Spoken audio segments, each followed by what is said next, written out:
I think it was a breath of fresh air to find some reality on my television. I mean, I've been doing nothing, as most people have, for the last many months, but watching Republicans debate each other inside this bubble of irreality they live in. So to finally see somebody talking facts, yes, I mean, maybe it is a little too late, but at least we're living in a world, unlike the one where Mitch Daniels was portraying, where it's not haves and have-nots, it's haves and soon-to-be haves. You know, this fantasy land, the carrot that they're always holding in front of people.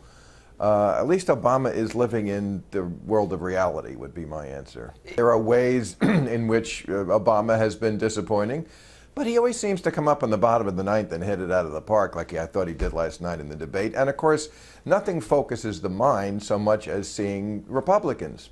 I'm sorry, but when you see Newt Gingrich and Rick Santorum and Mitt Romney standing together, it makes Obama look pretty good. It really makes me run back into his arms screaming. Oh, I think it's, you know, my money is still on Mitt Romney, and I think he's going to get the nomination, and then I think Obama is going to beat him like a runaway sister wife. Yes, I do. Jeez. We've only heard the Republican side for so long, these endless debates. Too many, Anderson, really. You think? I know you have one coming up, but they've been really, I think they've been really interesting. I made the point on, I do too. I made the point on our show Friday night that the debates have been a good thing, even though people complain about them. I said, for example, we would have never found out that Rick Perry was an idiot.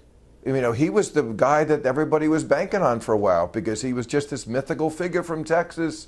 They didn't know much about him. He looked like a president, standing tall in the saddle, little sound bites.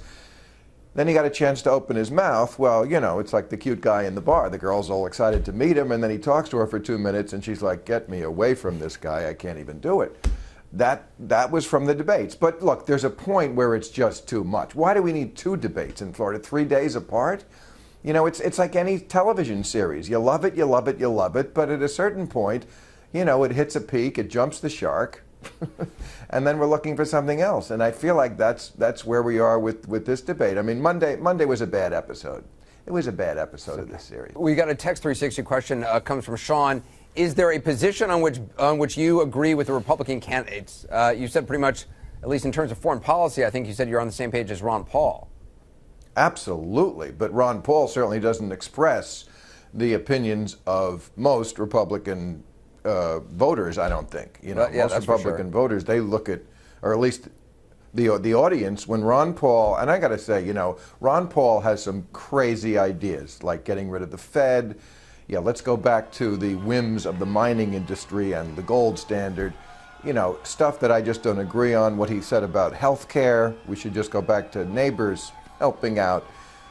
Just loony. But when it comes to things like the drug war and foreign policy, this guy is so great. And also, even when I don't agree with him, at least he's honest. At least you get the feeling this is an authentic person saying what he really believes.